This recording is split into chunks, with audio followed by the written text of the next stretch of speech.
Good morning, everyone, and welcome to Astrology 2.0. I got to make a new intro for that. Remind me, notes to self, make a new intro for the astrology show.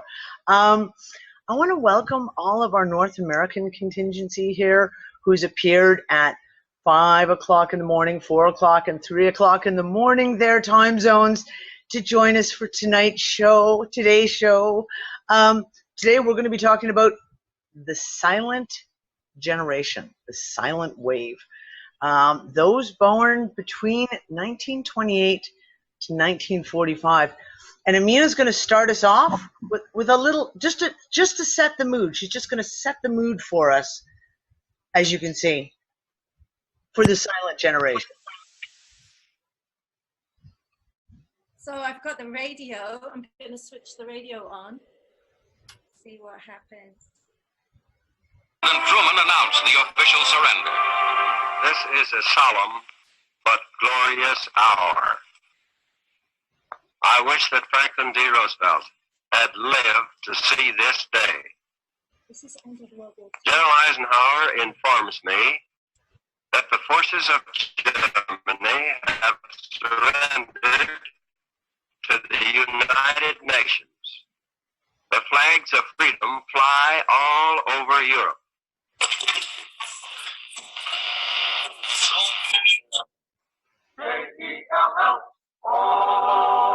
The Jello program, starring Jack Benny, with Mary Livingston, Phil Harris, Dennis Day, and yours truly, Don Wilson. The orchestra opens the program with Night After Night.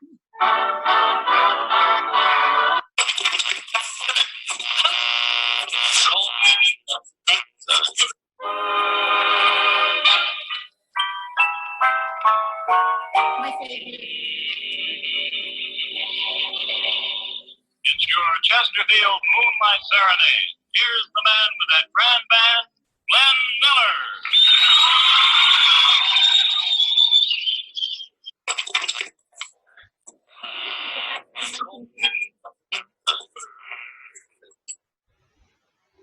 The Broadcasting System and its affiliated stations present Orson Welles and the Mercury Theater on the Air in The War of the Worlds by H.G. Wells.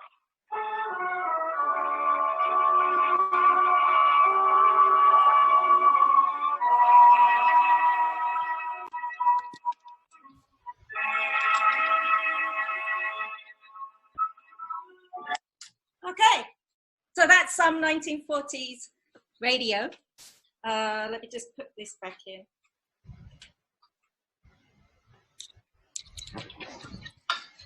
Are you going to take a photo? There you go. Oh, you want me to take a photo? I see I've been time traveling just to research for this show.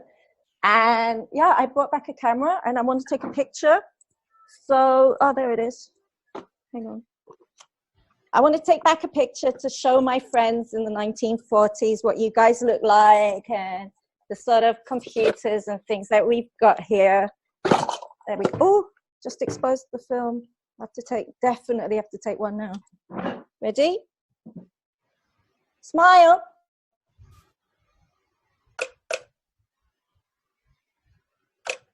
There you go. Nice. We are back in time. Back in time to the 1940s and the 30s, War of the Worlds. Very interesting choice, Amina, War of the Worlds as being the little radio show that tuned in. Very apropos for this moment in time at the moment. we're going to jump right in here because this is an interesting generation. And this is our generation that I love that you guys called it the silent generation.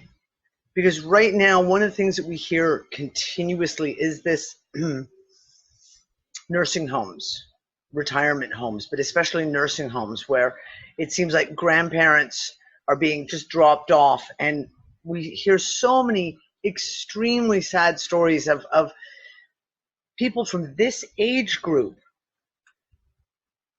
being ignored, having no voice whatsoever, and being treated in a lot of ways really, really horribly. That they're just discounted as everything that they may have to say is tossed off, is like, oh, well, that's just old silly stuff, and no, that has no relevance. And yet this generation lived through so much and lived through a changing era, lived through, especially when you talk about the generation at the earliest level, so we're talking like that 1928, 1930, they were old enough to witness the build-up to World War II. They were old enough to witness the changes in technology, the changes in politics, the politicizing, the changes to society and how it started to move forward. And they lived through eras that we can't even comprehend, and yet their perception is so relevant for right now, because people of the younger generations accept society, for example, as being what it is. Oh, this is the way it is. This is the way it's always been. They don't question it. And we have this generation who are kind of ignored and kind of been pushed off into a dusty corner, given no relevance, who can offer so much insight to the radical changes that have happened between the 40s, especially into the 60s and 70s, politically, financially, socially, even on a certain level religiously as well. This is an incredibly, I don't want to say informed, they are witnesses. They are witnesses who are never given their moment on the stand to tell their truth, to tell what they have seen. They truly are the silent generation. And that's why I'm really excited to discuss this tonight, because I think that this is going to be one of those things that we're going to see.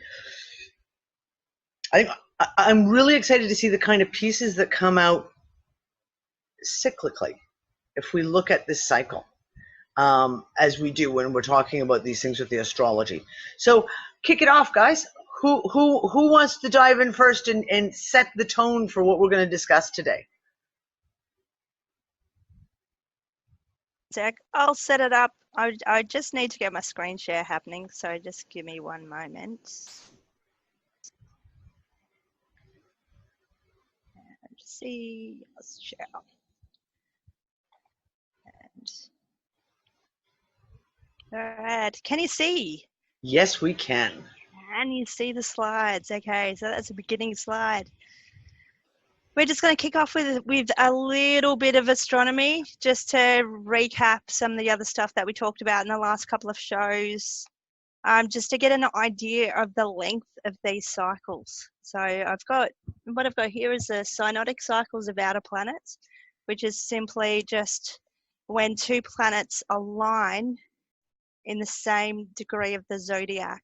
On the ecliptic, so you can see in the picture here, we've got, it's a really bad representation, but it's nice and pretty for the time being. From Earth's perspective, we're looking out to the planets, and if two planets are aligned, looking out, and they're meeting, they're in conjunction, it kicks off a new cycle. It's almost like a new moon, a new beginning, or a new cycle for that period. So you can see Neptune and Pluto, all these sort of connections with the outer planets our lifetimes don't stretch as far as these. So you can see Neptune and Pluto has a 492-year cycle. So we can break it down a little bit. Neptune's orbit takes about 164 years. Pluto takes about 248 years. So together, every 492 years, Neptune makes 3 revolutions for Pluto's 2 revolutions. It's a ratio of 3 to 2. So it's really interesting that a lot of the planets in the solar system work on these ratios, or the music of the planets. They're part of these really much larger cycles. And I know some guys in the room have been talking about, you know, the Jupiter-Saturn conjunction, which happens every 20 years. But these are part of much larger cycles, and we have to remember that. So skipping down to Neptune, Uranus, it's together when they conjunct approximately every 172 years for the most recent cycle. So generally, with Neptune being a 164-year orbit and Uranus being 84 years, ideally it should be between 164 and 168, which would be a perfect ratio of 2 to 1. But this particular cycle, because of their sort of orbit, it's a little bit, the average is a little bit longer, but generally it's a 1 to 2 ratio. And then coming down to Uranus and Pluto, again, Pluto takes approximately 248 years, while Uranus takes 84 years. This one's really interesting because Uranus has got a pretty erratic orbit, as well as Pluto's got a really highly elliptical orbit. It's not circular like the other ones. Every 127 years or 130 years, they meet. Now, this is 1/2 of a Pluto cycle and about 1.5 revolutions of Uranus. Now, something that Ben brought up, which was really interesting, was a Japanese bamboo that flowers every 130 years. And I pointed him to this particular cycle, saying Uranus is kind of shock and unexpected, and Pluto is just one of those birth, life, death cycles as well. So I found that really interesting when I looked at it and put together the numbers, and I went, wow, you know, actually fits in with that particular cycle. So ultimately, if we were to extrapolate that out, it would be a 3 to 1 ratio. It would be 3 revolutions of Uranus to 1 revolution of Pluto. So moving on. Just recapping, we were talking about all the planets like outside of Saturn, Saturn being the boundary. We've got Uranus, Neptune, and Pluto. They're very unconscious, sort of what we call transpersonal kind of planets, and they're higher octaves of the inner planets. So I wanted to bring up these planetary pairs because when we start talking about the generation, we want to get a sense of what the two energies combined act like. So Neptune being a higher octave of Venus, being emotions and not an ego-driven love, but a spiritual connection. And also with Pluto being a higher octave of Mars, being that higher impulse and desire and power and transformation. So just wanted to bring up some of these previous conjunctions and the next conjunction of all of these planets. So Neptune and Pluto being an inner sense of mission and purpose. So in 1891, when these two planets met, that was a really interesting period. So the last conjunction was at 7 degrees Gemini, and Gemini is ruled by Mercury, which is all literature and communication. So you think of the literature that came out in the 1890s, it was mystical and esoteric, and we had this uprising of a Bohemian occult subculture. We had the Hermetic Order of the Golden Dawn was established. We saw some of the greatest literary works in history, such as Rudyard Kipling, Oscar Wilde, George Bernard Shaw, Aldous Huxley, H.G. Wells, Jules Verne, Bram Stoker. We had all those literary kind of greats come out at that time with really sort of esoteric topics. Now the next one will be in 2383, so it's a really, really long cycle. Going into Uranus Neptune. Now the energy of this is kind of mystical, visionary, psychic, very new age. We had the last conjunction was in 1993. Now I was coming of age in 93, and I tell you what, the early 90s were like the new 1960s. If 6 was 9, there was a kind of 70s revival, 60s, 70s revival back in the 90s. LSD came back in fashion, and there was just this sudden acceptance of new ideas and mystic visions, and a new drug culture. So in 1821, it was conjunct at 1 degree Capricorn, and that was an age of a sort of poetry and a development of moral imagination, moral reasoning, emotional intelligence.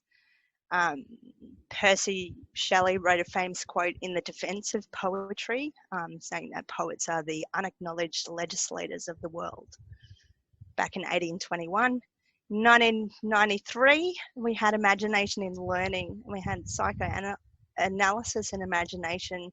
LSD made a comeback in the 90s. And the next conjunction will be really interesting. It's going to happen in 2165, and it will be in Aquarius, which is more along the lines of technology.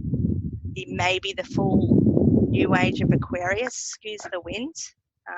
We could be telepathic and have teleportation at that time. I was just thinking about what the vision would be. And then we come to Uranus and Pluto. And the last one, how to explain this, is explosive. It's like Uranus is a hand grenade in the steel coffin. It's a need to break free, inability to endure constraint or restriction.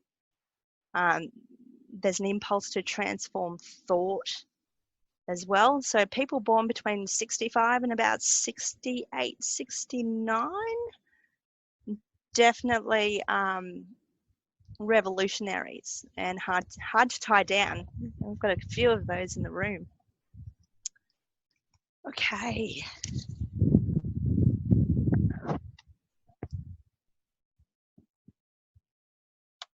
Now, Megan, I don't know if you want to jump in and help me with this one, because I use lunation cycles kind of sparingly, but I think they're really important. So each phase of the moon, so although each planet doesn't make a direct aspect, they're always in some sort of phasal relationship with one another. This can be described as dividing this 360-degree circle into the cardinal cross of matter, which is the horizon points, which is the sunrise at the 9 o'clock position, sunset at 3 o'clock position, solar noon at 12, and midnight at the 6 o'clock position on the chart. And also a lot of our sort of pagan celebrations happen not only on those crossing points, but on the mid-crossing points as well, like Beltane, Halloween, all that sort of thing on these mid sort of points. So we can divide that into 8 divisions, and of the new moon, crescent, first quarter, gibbous moon, full moon, disseminating moon, last quarter, and balsamic. So every person on the planet, depending on where you were born, are either in this ebb or flow, yang or yin cycle compared to what's happening now. So that's why we're all experiencing this time a little bit differently to one another. I think collectively we're experiencing things very similarly with the current thing, but generally from our time of birth, we are going through these different cycles at different times. I think that's another reason why everybody does experience things so individually, because the planets are going through these cycles and we're going through these cycles, but everything's calibrated slightly differently. So it's like a layer upon a layer upon a layer for everybody. Absolutely. Yeah, definitely. I was thinking about this because I was looking at my own chart, and I was kind of playing around with the lunation cycles, and I'm going, oh yeah, that really makes sense. So we can go through kind of each of them. Maybe I'll take one and then you can take one, Megan. Sure. So I'll just go through just a new conjunction. The new moon, it's a brand new moon. It's a beginning of a new cycle. It's usually heralded by an event, by some of the major planets, but it's not immediately obvious. It's usually noticed in hindsight. There are some exceptions though when Pluto changes sign, particularly sometimes when Uranus changes sign, we have an instant sort of bang, something happens like an earthquake or Kilauea or Fukushima, or something happens significantly. But some of these, something like Neptune, which is really foggy and really hard to pin down, some of those changes aren't sort of noticed immediately. So with the energy of the new moon, it's usually it's purely instinctual. It's an instinctual emergence and sheer impulse to move. So it's that yang energies to spring forth into life. But usually it doesn't mean that that process is thought out. It's just a springing to action. It's a seed in the ground after the winter solstice, ready to germinate. It's just ready to wriggle up out of the ground, out of the earth. And there's a sense of a gradual awakening of that seed being planted. So it's essentially the planting of the seed. Old familiar patterns seem to lack vitality. So we can see now we're coming to an end of a cycle, and once that conjunction hits, we're going to hit this kind of new kind of lunation moon phase where we're ready to spring forth, but we still have the memories of the balsamic phase from before. So Megan, crescent. So your keyword for crescent is struggle. And if you think about it, the crescent moon is when you first start getting that little sliver of light after the new moon. So, you're coming into the light, you're coming into the action, but you don't know what to do because you're in a new phase. So the old ways don't work anymore. So there's a struggle between what you know and perceived patterns and how to move forward with that versus actually putting those aside and stepping forward in a new way. So it goes very internal because it's kind of about sussing out how am I going to take new action in a new cycle and put the old stuff behind, because it's a struggle between familiar past patterning and new ways of motion. And then, you do the deer in the headlight thing. When you don't know what to do, you stop and you go in and you suss it out. And then you have to slowly merge a little bit more and a little bit more because you can't be at a standstill forever. And you can see it play out with the planets like that too. Like there's this new energy and it doesn't quite land yet. You don't really know where it's going and everything's kind of up in the air at that point. Definitely. It's like, because I'm a baby that was born under a solar eclipse. So I've got a new moon phase and I do it all the time. I'm so not Taurus when I do this, but I spring into action and I don't think about it. And then I stop and I go, okay, I've started this. How am I going to ground it?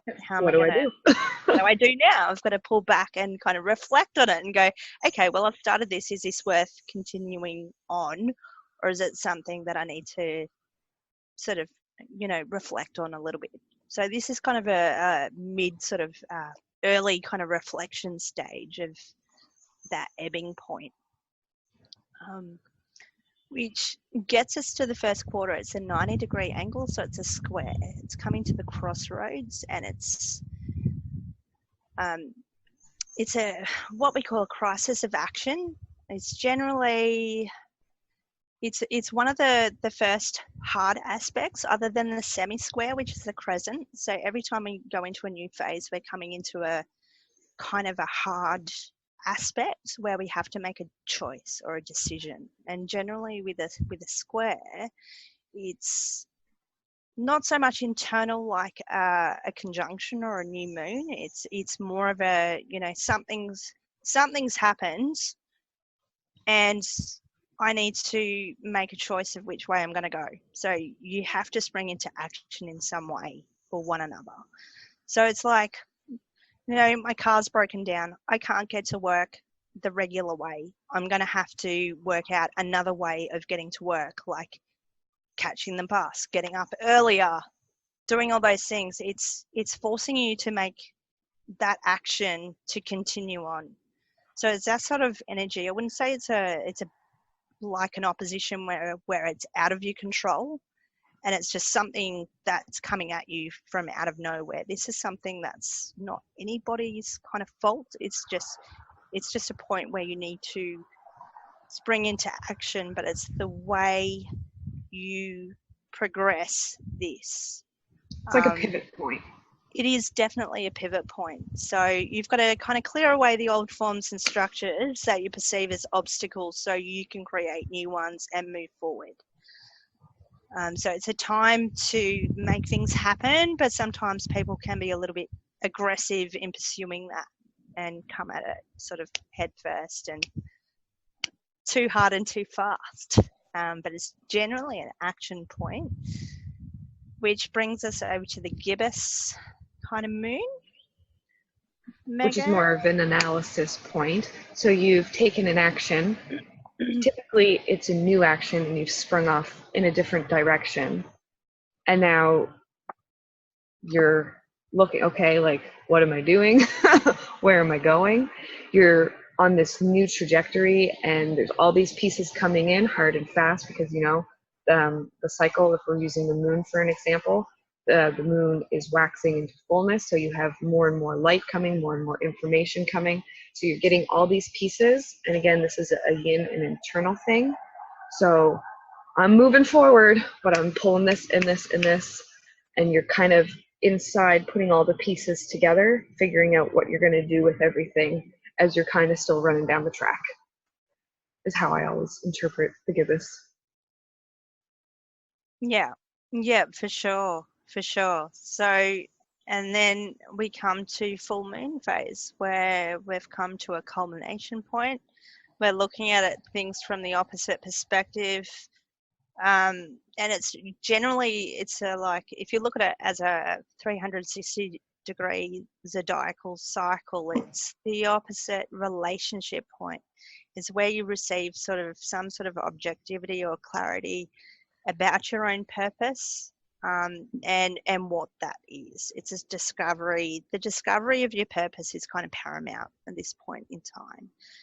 And you've kind of reached the top of the mountain in some respects. There is some fulfillment, but you must find the illumination and that reason for your life. So it can be a pretty high period, but if there's no illumination, then the vitality and the enthusiasm will kind of wane after this point. But it doesn't mean that it's over. It just means that, you know, there's a new phase that comes after that, which is disseminating and succeeding phase. So you're taking all those pieces and you're starting to put them into their appropriate places as you move forward. I know that's really brief, but I'm trying to actually, I see the chat that they're saying we're taking a little bit too long, so. Taking a bit too long? Yes. So we're seeding, it's like a teaching phase, and then we go to the last quarter, which is a waning square, and it's a crisis in consciousness or belief. And so yang, it's where you don't fit in with the accepted way. And this is the kind of thing that we're seeing at the moment. We're kind of different. We're actually a little bit past that. We're in balsamic phase with a lot of these planets with Saturn and Pluto. Mm-hmm. But we're like, if you step back a few years earlier, there's something different on the surface, but there was something else germinating inside. there was a new you emerging, coming to the surface, whether people realized it or not. That's when we saw people waking up, preparing for this new direction that is coming. Where people are resisting the way of doing things because we've always done them. They no longer serve us. They no longer serve their purpose.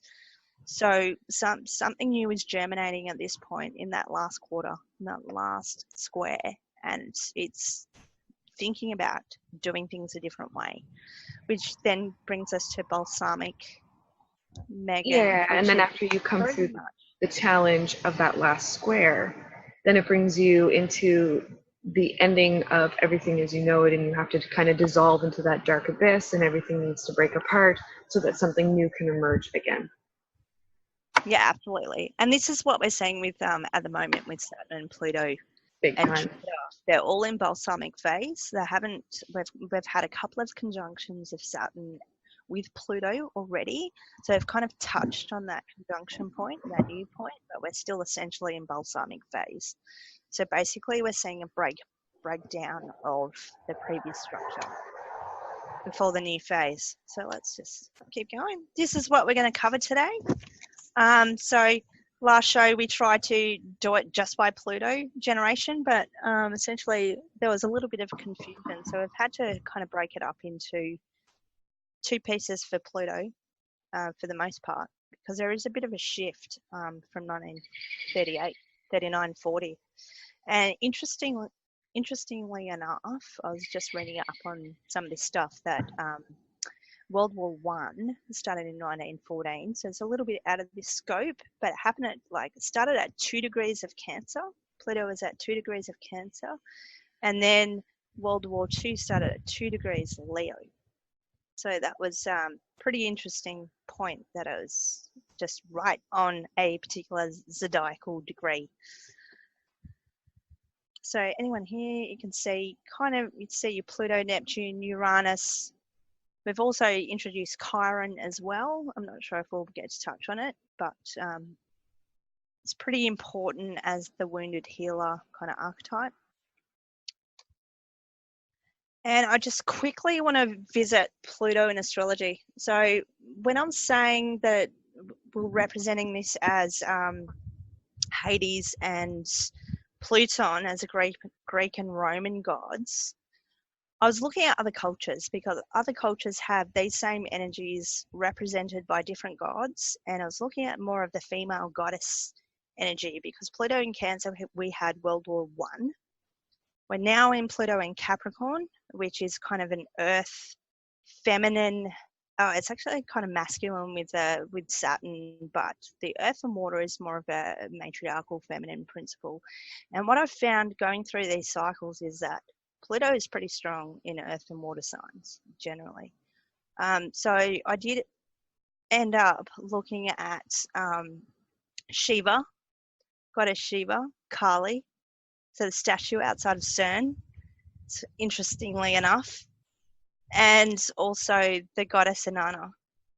So basically when we touch on Hades being the male figure of Hades, it's the primordial chaos where life emerges, but where has he come from? He's come from the Dark Mother. He's come from somewhere. Females give birth.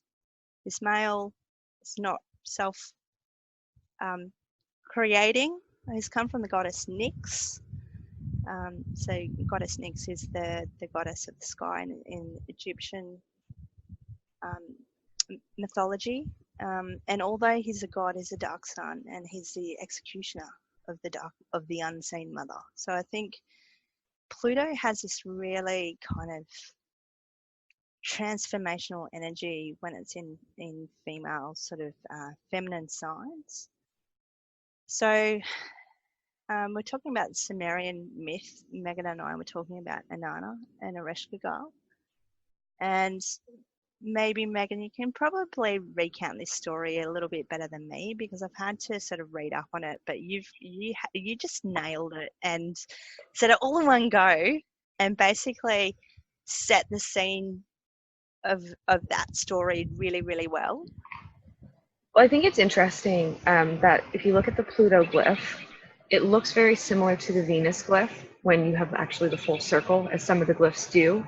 So to me, it almost looks like a crowned Venus or a Venus in chains kind of thing. And we have in Sumerian myth, you have Inanna and Ereshkigal, who are twin sisters. And Inanna is the queen of heaven, and Ereshkigal is the queen of hell.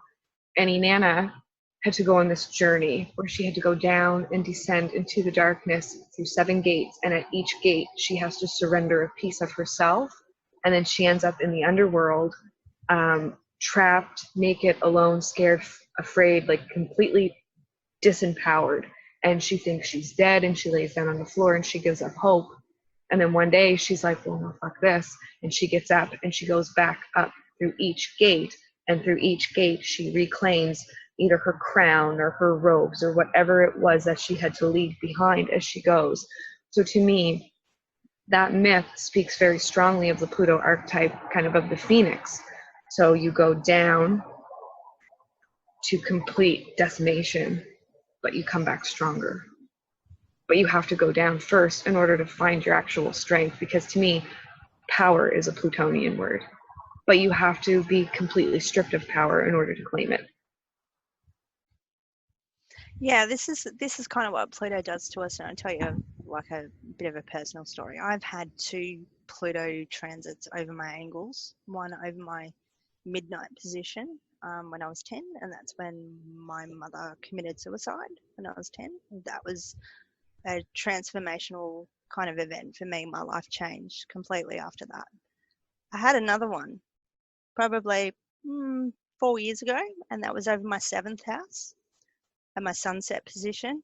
That was transformational as well, because I had separated from my husband. I had moved across to the other side of the country with my kids alone. I had no support. I just had to get out of the place that I was. So again, I come to a brand new place, same country, bit different when you go into a different country, but to a brand new place where I didn't know anybody. And that was transformational as well. So when we're talking about Pluto, and with Pluto being on the south node as well, it's being stripped down to the bottom line, to the bottom core. It's about what values are important to you without the ego. It's a soul-driven kind of impulse. So the female archetype is really strong. You can see Hades here has got Cerberus, the 3-headed dog. I find it really interesting that it's kind of related to the 3 Moirai, the Hecate, the fates of necessity, the daughters of Nyx. It's the maiden, the mother, the crone. And then you've got the 3 archetypes, which is Clotho, which spins the thread of life. Lachesis, which is the Allotto, draws lots of life. And then you've got Atropos, which is literally the unturning of the cutting of the thread of life. So Pluto has got a really, really strong kind of archetype in the feminine. So it's really like an engine of evolution and really in evolutionary astrology. So you look at people like Jeffrey Wolf Green, Stephen Forrest, Mark Jones, some of the astrologers that specialize in evolutionary astrology. They really focus on Pluto as the soul's intent as to why you've incarnated into this life. And generally with Pluto, until we experience something emotionally, we don't usually know it. So it really just strips us down to that bottom kind of soul level. So that was a long-winded kind of explanation. But yeah, Pluto in Cancer is really interesting, and I wanted to bring this up because this is the polarity of Capricorn where we are now. And just going through some of the things here, some of the archetypes, you're going to find a lot of similarities, but from the opposite perspective. So we're talking about these lunation cycles. It's got the moon has two cycles. It's either an animation or withdrawal period throughout, and you're going to see both with Pluto in Cancer. So the animation, we had war, and we also had withdrawal. So families were really tight knit. family problems weren't exposed to the outside. We didn't have the internet like we do now. Issues were generally sidestepped, and kind of the archetype of Cancer is all about emotional security. It's where we feel safe. It's our family, it's our sanctuary, it's what we hold on to and know, even though the model isn't working. Do you find that really similar now? We're holding on to a model that isn't working at all. It's that pure survival instinct, and it's also tied to ancestral lines, the womb, the mother, just the instinct to survive generally. So you look at Egyptian sort of zodiacal astrology, and Cancer is the start of the zodiacal year rather than Aries being in spring. It's the middle of summer, and it's emerging from the womb of the mother. So Cancer is also it's the first water sign. So out of 3 water signs, it's the first one, and it's very personal. The other 2 water signs being Scorpio is aware of the other, Pisces being aware of the collective or the unconscious collective. But this generation, and I'd like to open the floor after this because I think a lot of people want to discuss maybe some of the similarities and some of the polar opposite differences. Gender roles back then were very traditional. Men were men, women were women. However, through war, women had to take on the men's roles. So women had to redefine what it meant to be a woman back in that day. Are we seeing a little bit of the opposite at the moment with the men having to redefine what it means to be a man right now in Capricorn? And this is kind of bringing this patriarchal kind of system. This is the start of the final throes of the patriarchy began, and the cracks were showing. We had war. We had, this generation was some of the most alienated family members. Even though it was all about family, there were so many people displaced throughout this period. And we're seeing a similarity now where we've got probably 10% of the world's population, if not more, are currently displaced through either war or climate insanity. So we're seeing a very similar polarity kind of play out at the moment. On the positive sides of things, and this is where we're coming from the opposite, life was much simpler. These were the leaders and influencers of the hippie generation. So you could see, I posted something about Dr. Seuss the other day in the UU room, and before he became a children's writer, he was a political activist. He was lifting the lid off the corrupt pre-paperclip kind of stuff, and the ties with Germany and all the industry coming in was all about big business back then. On the negative side, we see fascism and the idea that one's traditional family values must be adopted by everybody. And the outside monsters under the bed, anything outside of the family, country, nation, group is a monster, is scary. It's something to fear. So yeah, I just want to open up the floor, I guess, at this point. What are we seeing now with Pluto in Capricorn? Well, this is really interesting because of the fact of some of the things that you hit on. So first of all, the Seuss thing. And I'll put a link to that with the archive article that will go with this. Sorry, I just eaten a piece of chocolate. Oops, you caught me. We're seeing so many direct correlations then to now. Some of them with like the flip. Some of them we're seeing like this whole family values, like you said, generation of all or nothing, but the whole family values is now kind of being flipped to be politically correct, and yet that's become a monster under the bed for within society, the way this is kind of blown up. But to get back to it, a lot of the shit, because we're seeing it the then to now, and again, we're talking about the silent generation, the ones who could actually say, yeah, wait, you guys have a problem here. Like you this is what you're doing. This is what I saw happen when I was your age in the 40s, the 50s, into the 60s, growing through all these radical changes. But they're the unlistened to generation. These are the ones who could bring a little bit of a perspective of sanity to a lot of this insanity, but they're not being listened to.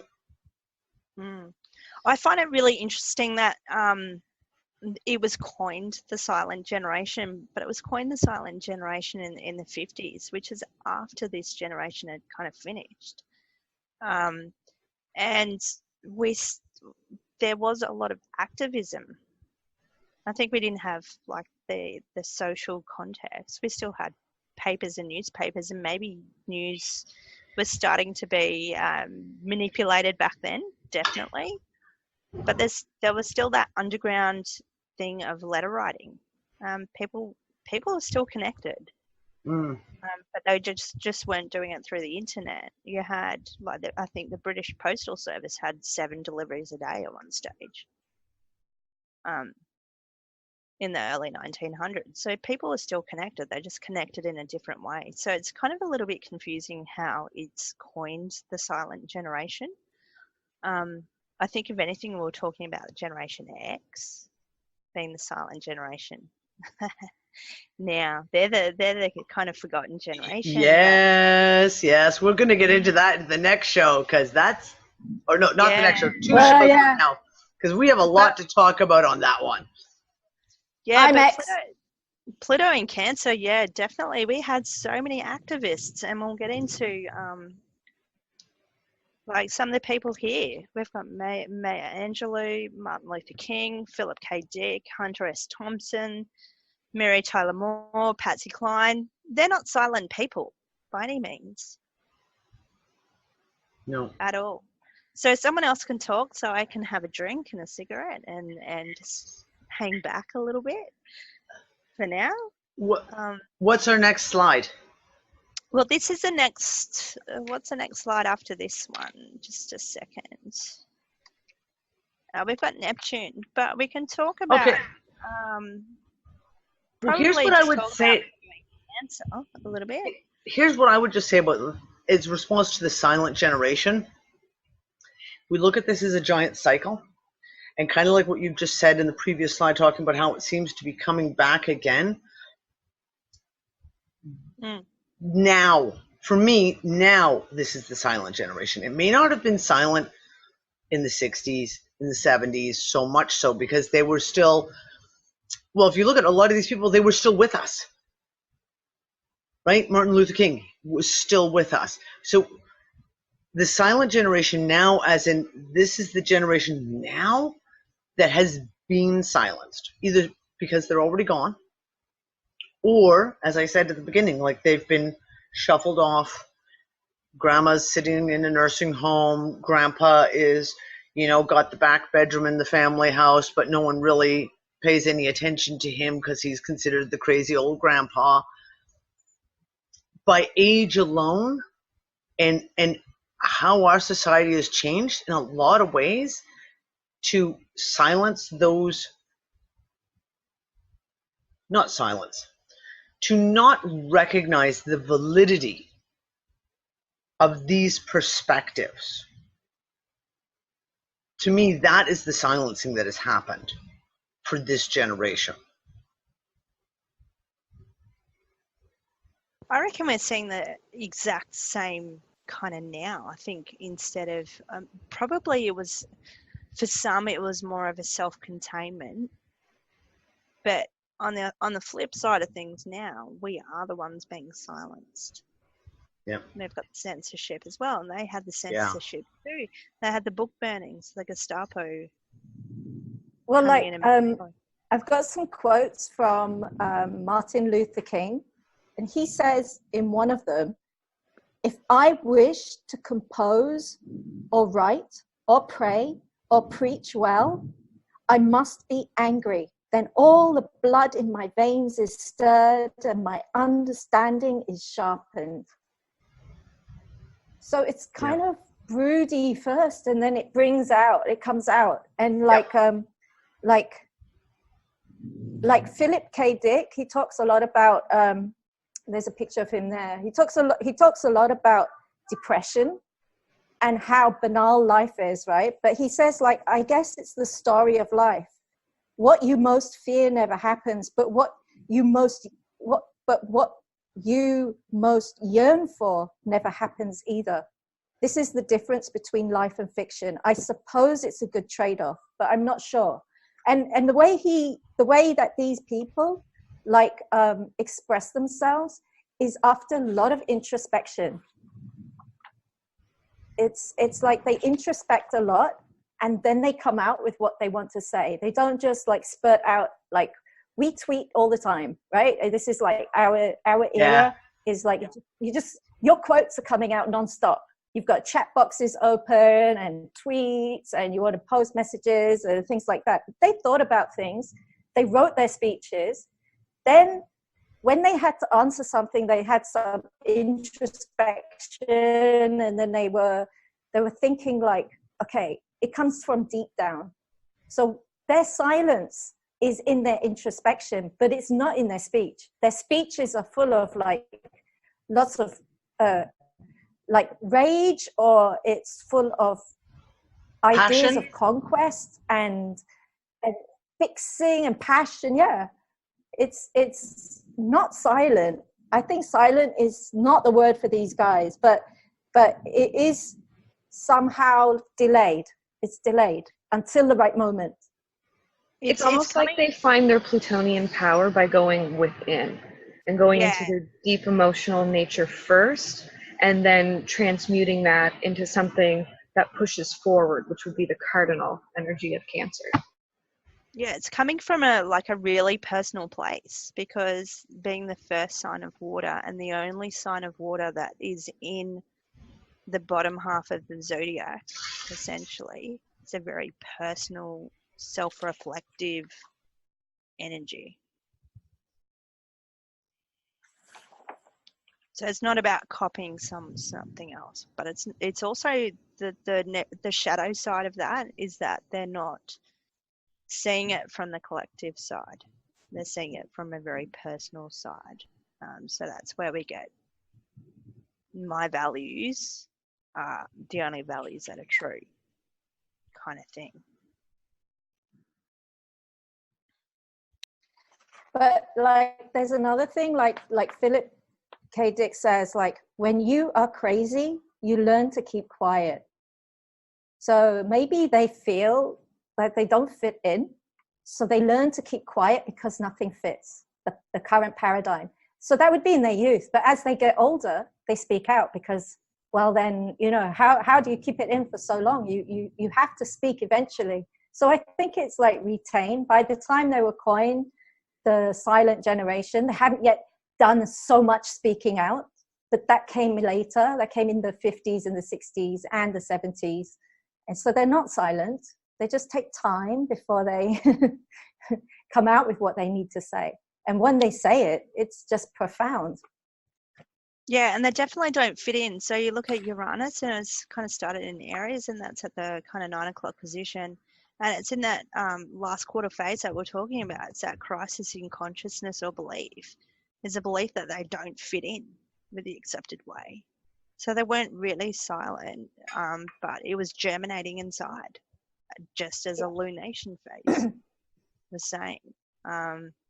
And when they came out, it was when they were ready to come out to say it. So I thought that was really interesting with the placement of Uranus here too, and tying in with Chiron as well. I'm going to move to the next slide because we're going pretty slow. Okay, so in our little intro to everything, I had this slide up to show you an example of what Neptune's like in Virgo. So Virgo is a sign that is representing something that is like of service. It's work. It is the daily routine. It is health. And Neptune is the planet which we put down for ideologies, illusion, fantasy, redemption, and ultimately sometimes disillusionment. So when we are looking for redemption, we search our fantasies as well. We search something spiritual. We search for something that is akin to our needs. And a Neptune in Virgo, which would be from 1928, going all the way to 1943. So if you were born between those dates, the 1928 has a little bit of Leo in it. So Leo represents the creativity in the children. So if you were born in the early part of 1928, you may have had to sacrifice some of your childhood or your children in some way or other, had to sacrifice for your children, I should say. The idea is that Neptune in Virgo people, they wanted to serve, but there is a sort of idealization of what serving is. So when the war happened, these people were kind of like, they could experience what they suffered through what they had to give up, and their redemption was that they're doing it for the greater good. But sometimes if that doesn't pay off, it doesn't pay off well, then they feel like, well, then I'm going to have to blame those circumstances for what I went through. Neptune in Virgo also represents sort of like this estrangement from the world. So they might have an idealization to work for some sort of big corporation, but then once inside the daily routine of work, it feels like it is the grinding against them is so harsh on them that they feel that they just can't keep doing it. They get it's kind of like a hypochondriac reaction. So I feel sick today, I can't go in, and it doesn't work well with me, you know. It's like they want to be part of the service that humanity is offering. They want to be part of the workforce, but at the same time, when they're going through it, it's like they're allergic to it at the same time. It affects their health, it affects their sense of routine, because the real world doesn't match what they envisage for themselves. So you may find that a lot of like people who are born in this era between 1928 and 1943, they complain about their health a lot. This is a way of saying, I don't feel satisfied with my world. It may be psychosomatic health issues, but that doesn't mean that we should invalidate it, because the issues could be far deeper psychologically. They need to feel of use.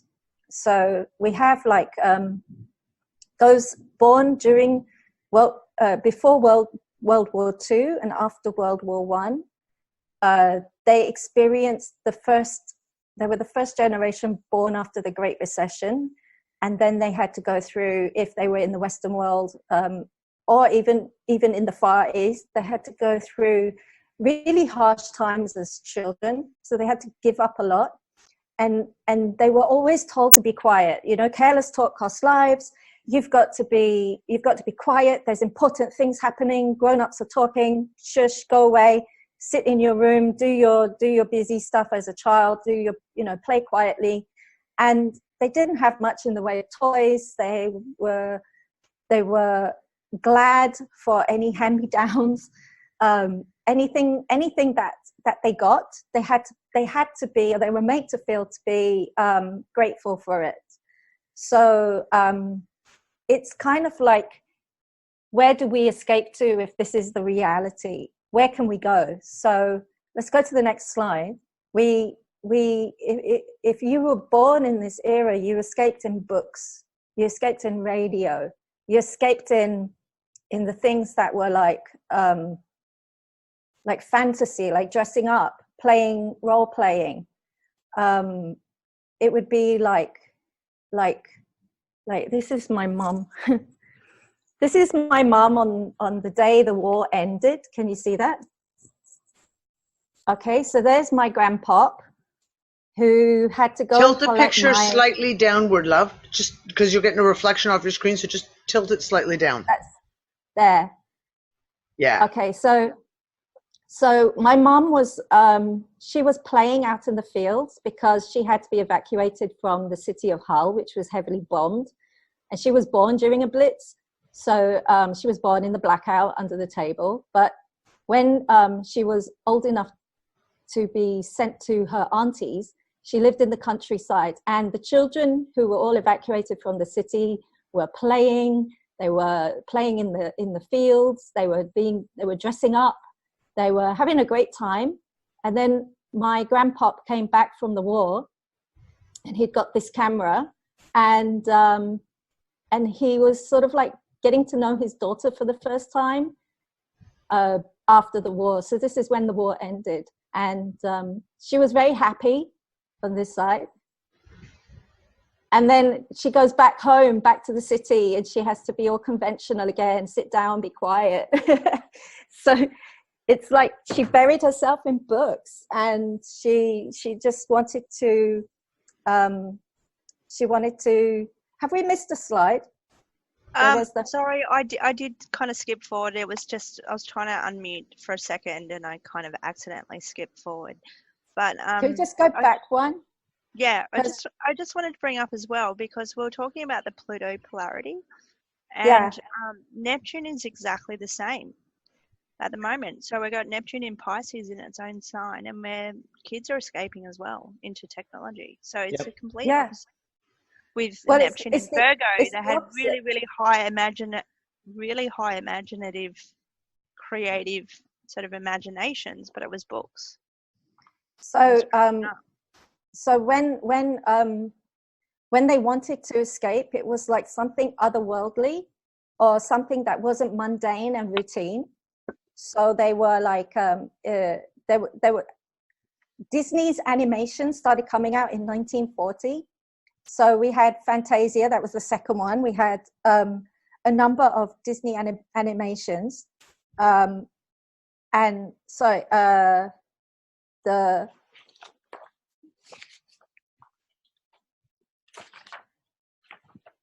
we had cartoons, full feature film. They were like other worlds which you could go into. But the thing is that they always had this moral attached to them, which was like, this is for the children. They have to learn something from this. So they were like, you know, don't be naughty, don't lie, don't cheat people. You know, you've got a coming of age, and you've got to grow up, and you've got to work hard, and you've got to respect tradition, and you've got to follow the rules. That's the ultimate moral of the story, which is not what they wanted, but they love to have the fantasy. So they would read books.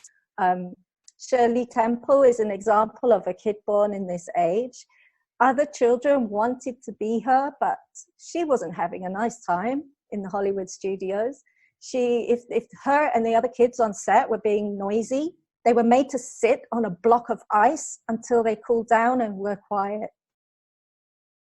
So they were only allowed back onto the set if they could keep quiet. They were always told, keep quiet. But when we say action, that's when you have to start being all cute and follow like your childhood again. So it was like that. My mom used to read what Katie did, and she wanted to be Katie Carr. She wanted to be the Swallows and Amazons. She wanted to be like running wild, but it was hardly allowed. So yeah, we go to the last slide, this one. So you can kind of feel like what these people went through. So when they come of age and they grow up, after a lot of dissatisfaction with the world, because the way that Neptune is in Virgo, it feels very unsatisfied with the way the world is, the mundane, the routine. It needs to broaden it. It needs to find some depth in it, or it's not going to work. And how they find their redemption is through some idealism. They have to serve people, serve humanity in some way. And if they feel that ultimately the sacrifice is, okay, so I'm going to get killed for what I believe in, they would still go for it. But if they survived and they realized how banal the world seems, then they would find redemption through highlighting it. So Monty Python, Philip K. Dick, these are they're highlighting how banal our world is, how crazy, how ridiculous, and they get great satisfaction from it, and we get satisfaction from the way they are, because they are like demonstrating to us how ridiculous we all are. If we follow the rules, if we do what everyone says, if we keep quiet and we don't do anything except do what we're told, then this is going to be the result, ridiculousness. And so that's how they actually could see through this problem. They get on very well with Neptunian people. So it's like they will see the alpha generation for what they are. And I think it's something that they wish they had, to be the alpha generation. So if we got old people from this era and new people that have been born since 2012, they would ultimately get along through but they both have similar escapism needs, except one side can actualize it better than the other. Amina, can I jump in for one quick second? On exactly Sure. that point, that exact point. Recently, there's been a couple little articles, and of course, they're always tiny, they're always small, they just come out of a small local paper where you hear about, for example, a small nursing home or a hospital that is introducing the elderly, yes, children, to the children. So things like there was a brilliant story I read a couple of years ago, and I was like, why is this not happening? Why is this not happening? They had several women who were elderly. They were like in their 80s, who had no family, who were just, they had nothing left. And some inspired doctor brought them into the NICU. So the neonatal, where you have all these very fragile babies. And all they do is sit all day and hold them and rock them. And we've seen little pieces where it's like, you're bringing these older people in with the younger ones, telling them stories, spending this time where the older person feels, makes them feel so good because they're doing something and not being left sitting in the corner, but they're interacting with this alpha generation. And it's like you said, there's a spark there. There is an absolute spark there when you watch them interact, like recognizing like. And it's something that I wish in society we could get this out there. They both have abilities, or some have brought themselves out of the hypochondria stage. They've brought themselves into the healing stage where they can heal. This is like a service. They love to do service for people. And if Neptune is brought out in a positive way, these people are very good healers. They have healing hands. Very much so. Very, very much so. I think that's a really important one. Yep.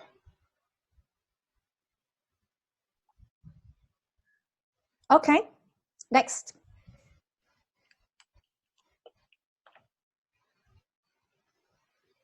Next slide. And now for something completely different.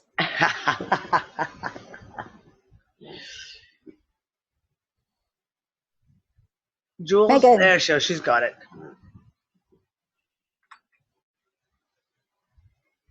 So the first Uranus wave through this era would be Uranus through Aries. And we actually just finished Uranus in Aries recently again with its return through that sign. Early in March, Uranus moved into Taurus, so for the prior 7 years, that's where we've been.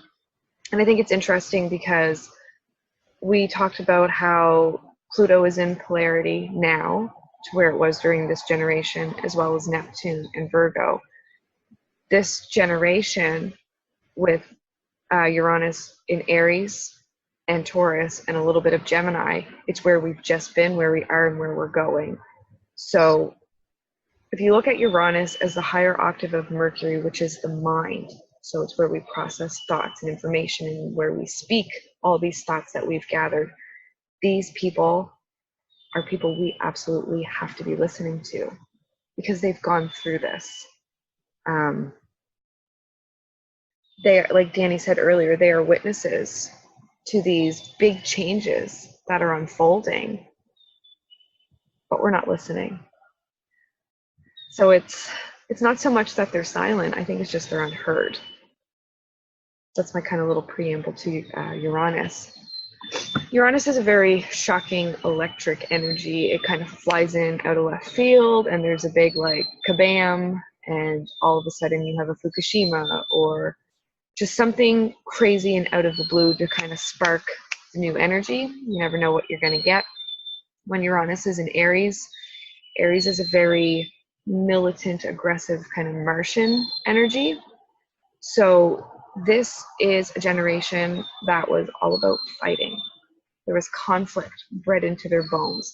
It was, the good fight was recognized, not being, the good person and, backing down and turning the other cheek. It was putting up your dukes and standing your ground. That was really respected.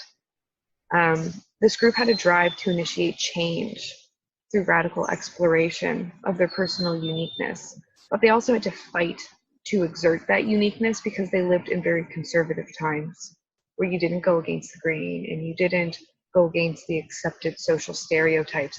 So there's a lot of internal conflict. So it was more of an internal revolution. And I have a quote here. It said, it seemed like a very Uranian in Aries quote by somebody with Uranus in Aries. There's a revolution coming. It will not be like the revolutions of the past. It will originate with the individual and with culture. So that ties into, it starts from within, and they really had to revolutionize their self-identity and where they thought they fit into the world so that they could express that outwardly, and that's how it kind of rippled through the generation. And just quickly tying in another aspect, the asteroid Chiron, which is the wounded healer, it's very intimately connected with Uranus because its orbits connect. So when you look at Uranus waves of people, it's really interesting to look at Chiron. And these people had Chiron in Taurus.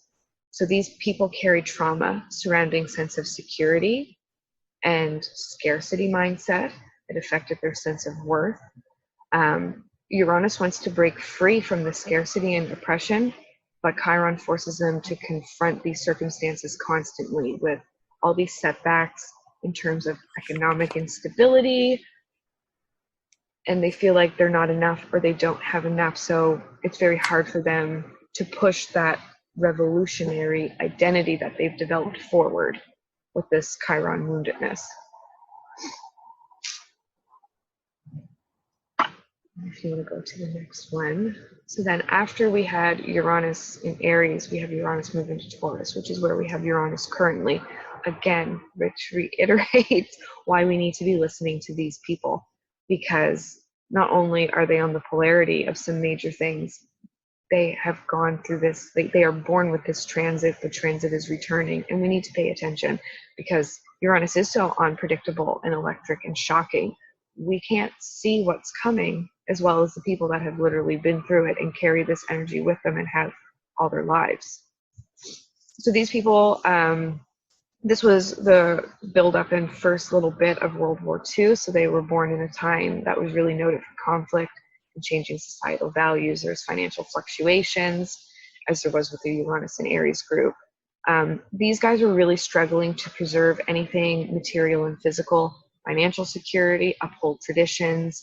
There's a real push and pull between kind of towing the line and keeping things the way they were, and also finding new sustainable ways to tackle all these crises that were coming up.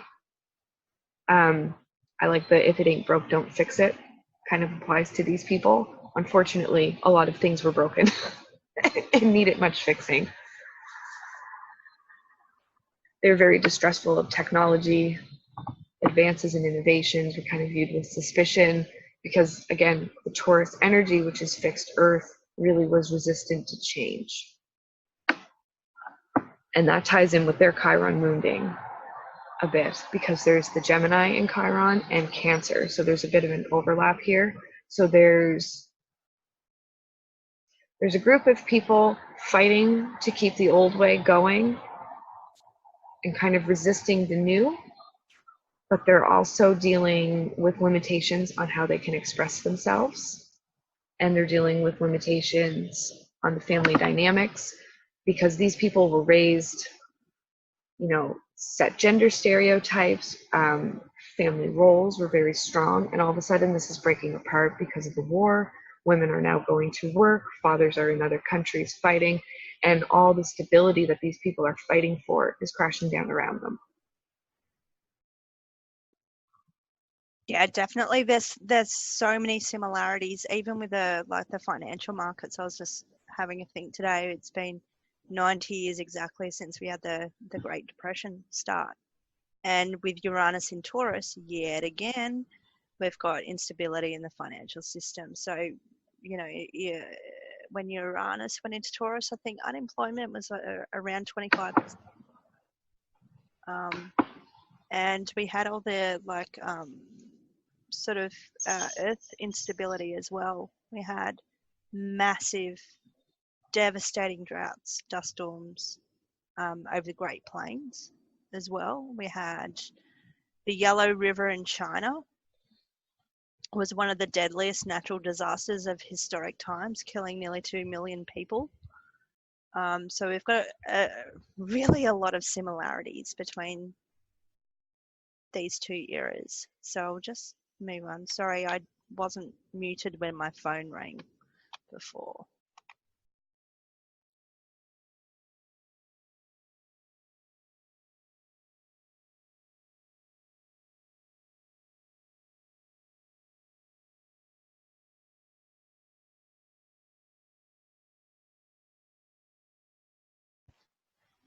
Hello. Who's up for Pluto and Leo? Oh, that's me. Sorry, I got distracted. My phone was ringing and I was texting, and I No kind of worries, wasn't chick. but I was just saying there's so many similarities. You know, 90 years ago with the Great Depression and massive sort of earth instability with a massive flood in China killing 2 million people, and just so many similarities.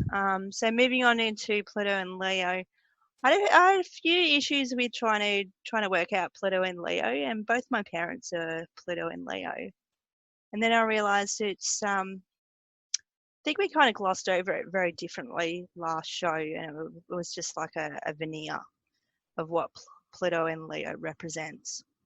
So Pluto, you can see up the top here, and we're going to cover some of it in the next show, but Pluto entered and left Leo 5 times between 1937 and 1958, so a total of 21 years Pluto was in Leo. Seven of those years were between 1928 and 45 in this silent generation. So with anything with the manifestation of these sort of energies of the planets, there are always two sides of a coin. They can manifest in light and shadow generally. So Pluto representing power, it also represents disempowerment in a big way. So this is when, you know, where ego as the sun meets the soul, or the bottom line, or the desire of the soul. So the sun representing center, vitality, life force, ego, and expression, and Pluto being the power and transformation and pretty much a destroyer. Yes, you can have that sort of negative shadow side of being narcissistic and egotistical, and where Pluto and Leo is where they are special, there's a lot of consumerism, they're the only one, everything must revolve around them, around their dream and destiny. But there's also the other side of it, which is a disempowerment side, and not being able to self-actualize in a healthy, or have a healthy sense of one's own power or self. So not being able to express their own ego in a way that's healthy, or not being able to express it at all. So I went out with my dad, who's born in 44, and so he's 75, the other week, and we were talking about when he was a kid, and again, children were seen and not heard, and he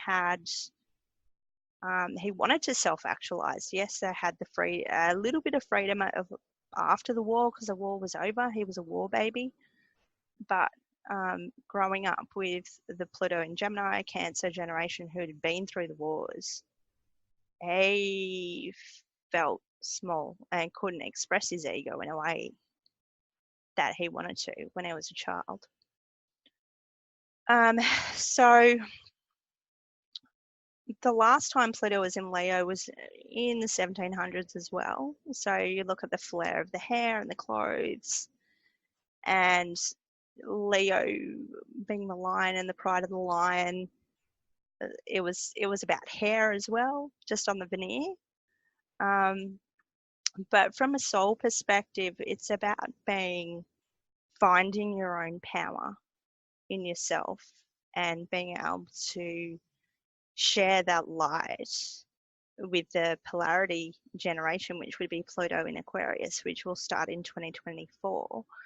But there's also that same sense of disempowerment with the Pluto in Scorpio generation too. So a lot of people I've spoken to, even my dad, a couple of people in the UU room have a real connection with Pluto and Scorpio generation, that same sense of disempowerment as well, and being able to express their ego in a healthy way, and realizing that dream or that destiny of being able to self-express in a way that's positive.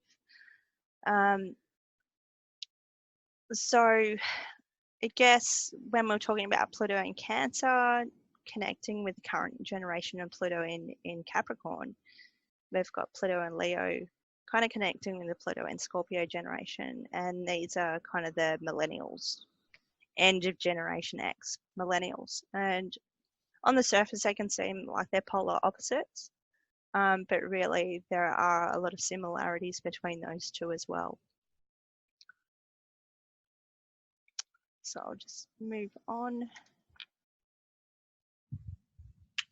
So just open the floor. I haven't really looked at these guys when I put it together. I was just trying to find people within that generation who were kind of movers and shakers and not so silent. So I got Evel Knievel, Georgia Lucas, Janis Joplin, Lily Tomlin, some pretty cool people. Amina, Megan, what are your thoughts? What are your thoughts on the change of Pluto in Cancer to Pluto in Leo? We've got Janis Joplin and Elvis Presley, right? And then we've got also Jimi Hendrix. Evel Knievel, like, didn't they all seem to live life furiously and then pass away young? Well, Elvis, we don't know now because people are saying he's around still. But that's like a projected fantasy. Maybe he is, I don't know. But they live life to the fullest in their youth, right? So this is a very rebellious generation. I've got here, they're the rebels without a cause.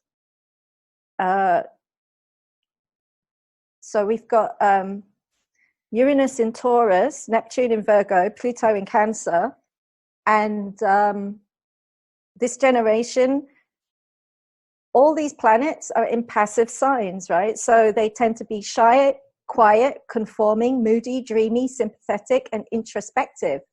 But they became outspoken due to their desire to help others. And they were very unpredictable. Woody Allen is another one from this generation. So they come out. Jack Nicholson, isn't he one from this generation? So they come out, and eventually, after being very quiet children, they roar You know, they've got their power back, and it's ferocious, and it is revolutionary, and it is their expression, and they're really pulling it all out. So it's very it's that, I think it's that Pluto Leo, there's a little bit of like no planning, which would be the Uranus in Gemini, like they want to flip from one thing to another. And then the kind of like needing to merge with another is the Neptune in Libra. They need to merge. And this very soft, like Chiron journey that they go through from Cancer to Libra, depending on which year they're born, is sort of like they need to come out and heal the world in a very sort of like from nurturing all the way to exploring or becoming others. So it's quite a journey, this era. These babies born in this time go through quite a lot of like things that they are like needing to express. But ultimately they're very passive underneath.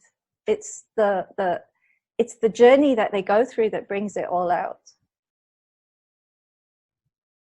Does that make sense? Yes, very, very much so. Very much so. And I was just looking at Neptune as well, because we were talking about these lunation phases where Neptune is kind of approaching that first inward reflection stage. Mm-hmm.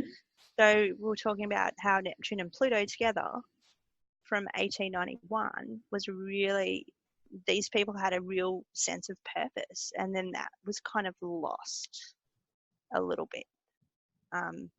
Sort of at the end of this wave, it was kind of reaching that 45-degree angle, that first kind of semi-square, where it was so that like, inward reflection where, okay, the seed's been planted, but what is my when they came of age, those born in this era were like, they were the leaders of the 60s generation, right? That they became outspoken, they were visionary, they were unconventional, but they burned up a lot of their energy in their youth. So that's because the Uranus in Gemini is about the revolution is through their youth. Gemini is young, it's youthful, and they're rebelling through their youth. And then it's like they're very confident, they're spontaneous, they're restless, and then they're just rebels, but they try and find the cause. They need to have a cause to be the rebel. They need to express that energy as a rebel. And but they became very good leaders as well, those who survived their youth. And then but they seem to be like they had their greatest ideals when they were younger, and as they get older, it's sort of like they either want to remain there or they peter out somehow. So it's like they're not so rebellious later on when they get older, but in the youth, what the coming of age era, that's sort of like when they show what they are. Yeah, absolutely. I can agree with that. I just look at my dad and he's like one of the most rebellious people by doing something different. But I don't know, those who survive into like the older age, they're less likely to be so rebellious. They might have the odd spurt of like something to say, but it's kind of like it's more the energy. I think it's really about the Uranus part. It's the energy. It's very young. It's very young. Yeah, definitely towards the end in Gemini. I think my dad's would be classed as Uranus in Gemini, and definitely very youthful and definitely outspoken as well. Mm-hmm. Definitely not one of the silent types at all. He's got a very, very strong Uranus. Okay, so let's move on. All right, so I showed this slide in the intro to all the different waves. Neptune in Libra, as we said before, Neptune is redemption, illusion, fantasy, and Libra is about partnerships or the other. So these people want to redeem themselves in the other or redeem the other. So they fantasize more about being in a relationship with someone that's kind of like maybe unobtainable. So somebody who could be married, or who could be a priest, or, you know, something that is like, this is, or they're far away. This is very difficult. They're from different status in class, but they want to be together to live out their idealistic expectations and redemption through another person. So ultimately what they want to do is find the other within themselves, but they immediately project as like in youth, they would project this onto a romantic relationship. So we can see how in the film industry, this was so highlighted. Those people who had Neptune in Leo are writing the movies for this generation to perform. And they're taking on these roles, which is like playing parts, which the audience of this era want to see. And the people who are born in this era have this all around them. The ideal relationship is unobtainable. It's that one that's out there.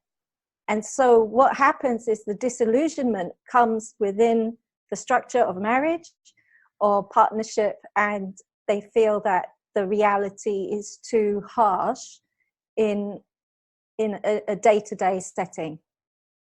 So let's go to the next slide. They need to feel as if they can redeem another person.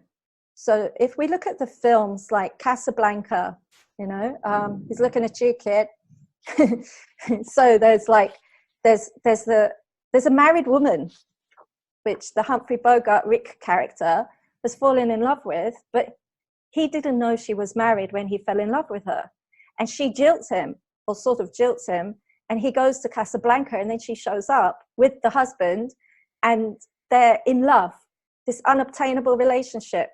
And he makes the ultimate sacrifice for her by giving up everything to get her a visa to escape Europe and escape Africa and go to America. So this relationship comes through. We feel the yearning, we feel the impossible dream, we feel the fantasy of this union. We want them to be together, but ultimately it feels like the dream is quashed before it even begins. They're never going to be able to be happy together. They're never going to have the circumstances. And then we've got like Caesar and Cleopatra. I mean, I hated this movie, but I watched it anyway just to see what transpired. And Julius Caesar is this romantic hero in this film, and Cleopatra is a bit of a sort of like coming of age spoiled brat who needs rescuing from her circumstances as a queen of Egypt. And she needs to be trained in how to present herself as a proper queen. And she's kind of like a sulky, like I mean, nothing against the actress, but it's the way that it's presented. He comes across as the guru almost, but then at the end, she gets to marry her fantasy, which is Antony. And then we've got The Big Sleep. The Big Sleep is like one of those film noirs that come out in this era. Again, we've got Bogart, and it's kind of like he's as a private detective. We've got to see him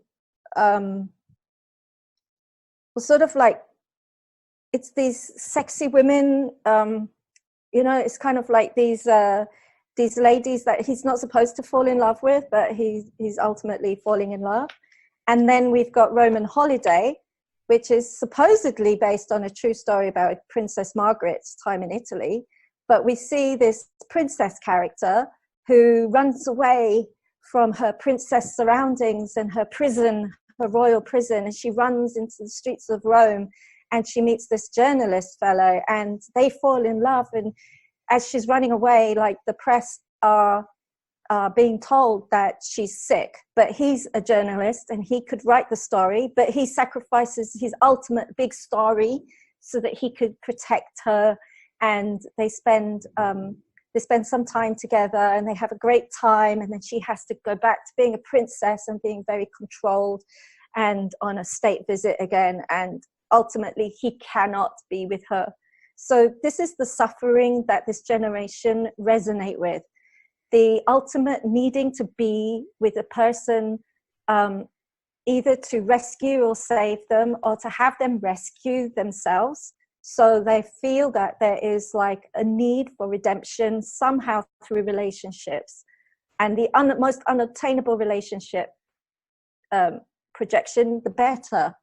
And what happens when these people, they ultimately have a relationship and they commit to it, and we see them getting married and suffering through either the fact that they've married somebody who abuses them, or they turn into the abuser, because they have to somehow live out this Neptune in Libra.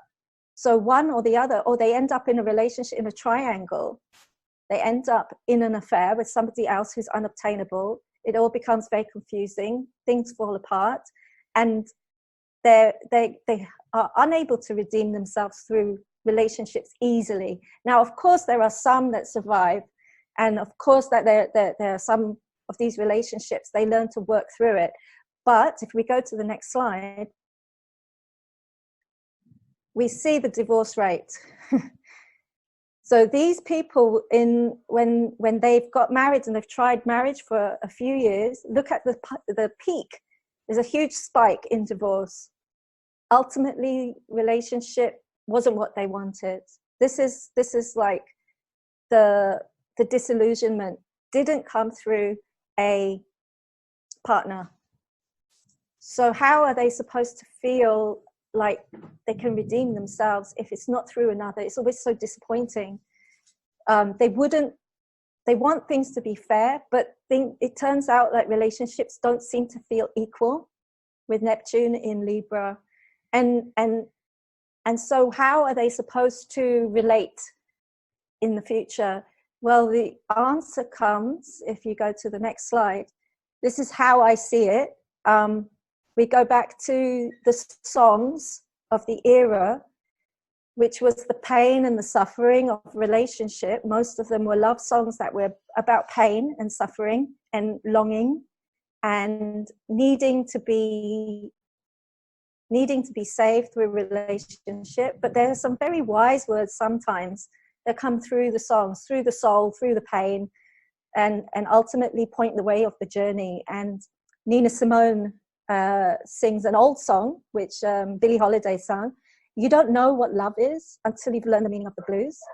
That's one of the lyrics. So kind of this is Neptune in Libra. You don't know what love is yet, but you've got to feel the blues to know what it is. And Ray Charles was singing about how deep is the ocean, how high is the sky. Remember, Neptune doesn't like the mundane world, but it needs to reach out. It needs to feel spiritually connected. So you've got to go and see the whole perspective. From the depths of the ocean to the height of the sky, you've got to know between the two polarities what exists. So you've got to see what it's like from one end to the other, and then you'll know. So majority of this generation have felt very unhappy with their relationships, but there is a way out. And it's seeing the bigger picture, seeing what's going on there. All right? But love for them is very deep. Over to you, Megan.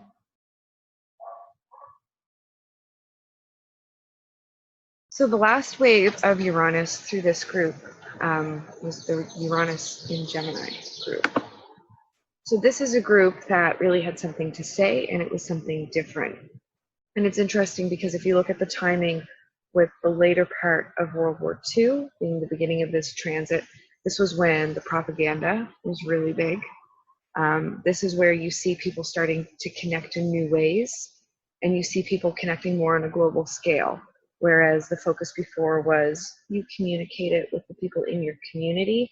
Now it's you're interested in what's going on over there, because the way that we communicate, how we communicate, and what we communicate is radically shifting when we see Uranus in Gemini. And again, this is a group of people that we really need to start paying attention to and learning from, because in 7 years, this is where we're going. And we're going to have a lot of major planetary energy switch into Aquarius around this time. So this is definitely the ushering in of the new. And we don't know what the new looks like because we haven't been there. So these, here's a quote here. It says, "Power is in tearing human minds to pieces and putting them together again in new shapes of your own choosing." And to me, that quote is very Uranus and Gemini. Words have the power to, they can move a picture, they can destroy.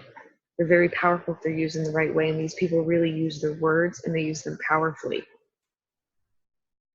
This group was also affected by Chiron. So the way that they use their words, something popped up and I can't see, sorry. The way that they use their words was really impacted by the Chiron. Chiron was in the faster phase of its orbit, so it was flying through signs at this point. So these people had Cancer, Leo, Virgo, and Libra. So you see it densely packed into generational karma. You see people dealing with the breakdown of family structure, suppression of expression, and a lot of people dealing with the fallout of PTSD from World War II, how it impacted them physically, mentally. There's crippling self-criticism and an inability to relate to others in healthy and harmonious ways, but also this drive to communicate.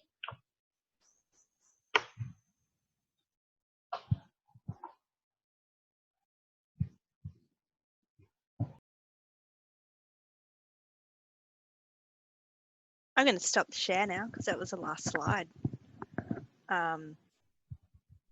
But yeah, I've just gone back to the chat, and there's a lot of stuff going on in the chat, which I've kind of.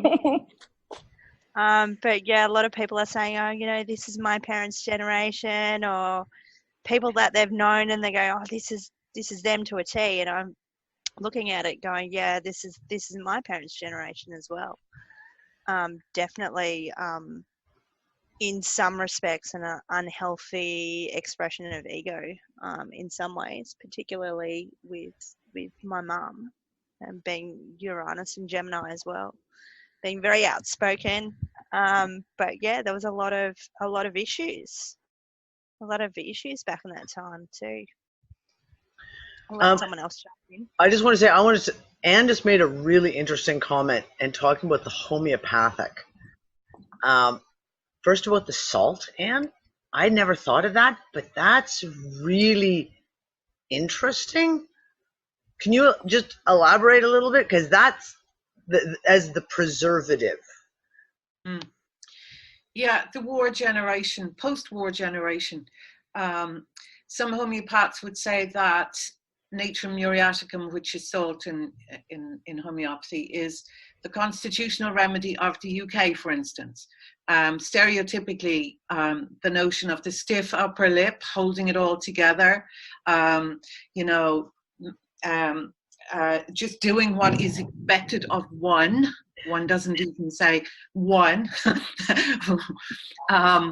And I mean, that's on one level. This suppression of emotions with Natmur is very, very deep. It's a remedy we use for long-term grief patterns that can't be expressed. Grief that's really held in and it causes a person to become stuck in their journey. They can't move forward because they're held in this pattern of grief. Salt, of course, is a preservative, so it tends to lock patterns. It's a crystalline, it's a mineral, so it has a crystalline structure, and it can crystallize patterns, you know, in all of the bodies, mental, emotional, physical, and spiritual. So it's one of what we would say in homeopathy, it's a polycrest remedy. That means that a huge percentage of the population respond to this remedy because we all have it coming down through, you know, through the ancestral lines.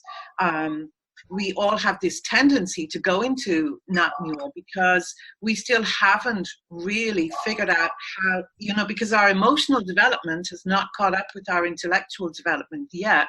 So we're still very unable to deal with expressing emotions properly. So we're very unable to deal with grief. In so-called civilized society particularly, and actually, we have touched on this in various shows, the shutting down of the connection with the mother, the shutting down of emotional expression, which Spock and others advocated in the early childcare books, the cry it out method. In other words, when the child tries to express, to communicate with the parent, that expression and communication is completely ignored and denied. So this is actually in a very general way, this is putting a Nat Muir layer onto the child and saying, we're not listening to your communication, you do what you're told to do, and you keep your mouth shut. So yeah. Well, it's interesting because we talked about, for example, that on the emotional level.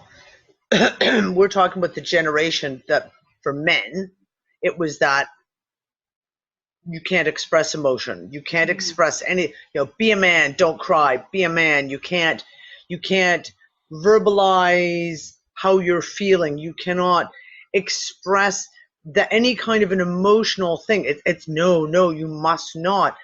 And that the carry through right through to this generation, yes, is shocking because we're still seeing that holdover, that real holdover, and then there's like this backlash against it, and yet it's a programmed piece like that. You have this huge, very political, I don't even want to get into it, of this toxic masculinity, and yet this comes from a place of deep amounts of programming that goes back the generations of like, don't cry, suck it up, be a man. You're not allowed to express love. You're not allowed to express grief. You're not allowed to express any, and even these heroes that you talk about in the movies, Amina, like it was with a stiff upper lip that they went through these relationships. It was never breaking down and expressing how devastated they were that they could not have the love of their life. No. It was always with the, we've got to be men. We've got to be strong. We've got to never show a crack in that veneer. And that carries through to right now. Yeah. Yeah. And, we were men are in crisis right now, and it's wonderful. It's very sad, and it's hard for them, but it's wonderful at the same time.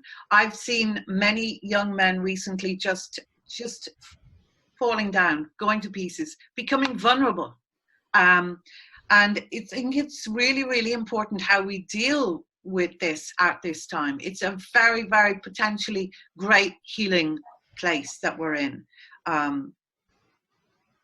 Yeah, I don't know about the older, maybe Star could talk to us, and maybe Star Walker and Maury could talk to us about what it feels to be a man through this. Maury has lived through everything that we've been talking about today, actually. But it was be lovely to hear from you, Maury, about your emotional evolution through all of this. Good Lord, not enough time, but. It's interesting how you've actually, it's true. I'm in the modern age now, I'm not stuck in the past as much as I used to be, obviously. And that's a whole storyline too. But what you ladies are saying about how it was being raised in that time frame, there was no positive support for people like me. It was either get with the program or be ostracized. Literally so, even within the household. And I only speak for me, and I had what you would call kind of lower to middle. It wasn't, financially, nobody had a lot of money except the rich guys, but working people, We weren't rich, but we weren't poverty stricken either. We weren't living in the slums. We were just in middle America, lower, I guess you would call it lower middle class, because there was a middle class and a upper middle class, you know, how they do that kind of thing. Yeah. But yeah, we were not encouraged to do anything but conform. And if we stepped out of line, we were stepped on, not only by the external world, but within our own families as well. Yeah. I know that for sure. I experienced that, and I was not unique in that. My contemporaries were in the same thing. Holy shit. I went into the Air Force in 1964, right after Kennedy got shot. That was the old world. That was the tail end of this society. And then they put me in frickin' Alaska, which was, it isn't like Alaska today. We had no communications. We were isolated damn near up there. I come back in 68, my fucking city had burned down. They had tanks on the streets. And 68 to 70, what did I do? Rather than go into society, you know, like everybody else in my age range who didn't go into the military did, I went back to college. And where the hell did I go? I went to the University of Michigan, one of the hotbeds of all of this intellectual underpinnings of what was going on externally in the world. I mean, my God, the SDS was started there. All kinds of craziness went on in Michigan back then. Not only California, but et cetera, et cetera. I know I'm getting windy. But I ran into a transition, and rather than become Lunchbox Joe, I gravitated towards people I would have never associated with otherwise. And I ended up going to Canada and visiting with these people that had gone, you know, across the border. What did they call them back then? Conscientious objectors. I actually listened to them and understood their kind of point of view. But I had to rejoin society, because I was not going to be, you know, walk away and join a commune somewhere. That was ridiculous to me at that time. So I spent the next, 70 to 2000, the next 30 fucking years trying to survive in the world. Well, 2001 happened. And you guys all of you were involved in that. So you saw before, even through the 90s and the 80s, that was all transition to me from what used to be to what is now. And then from 2001 to now is a whole nother story, as we well know. Well, I got involved in that too, and here I am sitting in the UU room. So yes, I am a little unusual for my age group, I will say. I know about Dawn's dad too. I've met the man, and him and I could get along fine, but I can understand him. I don't know that he could understand me that well. I really think that. So if I interact with him, I interact with him as he expects me to be. I know how to do that. But that in itself is part of your generation. Like that right there is the window showing your generation. You interact with him as he expects you to interact with him. And that's really, really interesting. I know that game because I've played it all my life. It's like I've had my feet in two worlds. Since 2001, actually 2002, when I met Judy, my wife, who is no longer here, but she opened a whole lot of doors for me, and I've kind of taken my foot out of the old world and put it more heavily into the new world. But I still know how to function and operate in the old world, and I periodically do that. So for what it's worth, it's a mixed blessing. Okay, I can be anywhere and be comfortable, like I was in Sedona last week, or I could be working for somebody somewhere. My heart tells me I'd rather be in Sedona, but I know how to work with somebody. So for what it's worth, I hope that kind of helps a little bit. I would like to add in here that he has had the ability to merge both worlds. That's what makes Maury special, because, like, you know, my dad thinks a lot of Maury, but still doesn't understand the relationship, you know. And you know, it is an odd one, but you know, Maury and I work. But you know, there you go. I mean, Maury had to go somewhere, poor thing. He doesn't have anybody that thinks like him. Thank God he has us. Us unfuckers keep him sane, right, Maury? Yeah. Well, I sure as hell enjoy the company. I'll tell you that. I have not met any unfucker personally that I wouldn't drive 1,000 miles to have a coffee with. That's literally so. And I guarantee you there's probably everybody, but I just don't have the wherewithal to do it. But I make do as best I can. Well, you know, my dad literally said to me yesterday, you know, I told him, I was like, why don't you go to this golf tournament? Lee Trevino's going to be out there. Why don't we send you out there? And he goes, no. He goes, I don't travel anymore. I'm too old for that. And I looked at him, I said, Maury does. Maury goes everywhere with me. He goes, Maury's insane. You know, that's true. My contemporaries, probably 95% of them would make the same statement. So yes, I do reside on the fringes. I always have. But you can't tell by looking at me. I tell him all the time. Your disguise is very convincing, Maury. Your disguise is very convincing. Tell me, I have Fox medicine. You can't really see me. Unless you're really looking. Then I'll show you.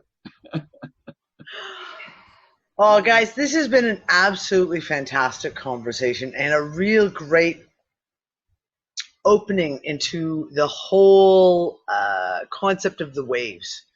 Because when we look at the generation, especially when you guys have broken it down by, like, you know, those planetary aspects and the time frames, you see the evolution even within there and how the changes have come through. It's really, really interesting. I'm just going to let you know, I've actually changed the graphic from being the silent wave, and I've crossed out the silent wave, and I've put the unheard wave. Yeah. Because you're right. It's not that they're silent, and that is a misnomer. It's not that they're silent. If anything, it's that they are unheard. People are not listening. They themselves have got a lot to say if people give them the opportunity. If people give them the opportunity. So our next one is going to be the boomers. We're going to be taking on the boomers. And what's that one? That is, what's the date on that one, Amina? I just had to reboot my computer just before we went live, and I don't have the graph up with the dates. It's 2 weeks. 2 weeks from today. There we go. 2 weeks from today. Well, look, we'll make it official. Look, so the 20th, July 20th, same bat time, same bat channel. We will be doing the boomer wave. So I'm glad everyone was able to hang in there for this. We're going to have a little moment. We're going to steal the girls, and we're going to have another little discussion that we'll post separately. That's going to be, what the fuck is going on right now?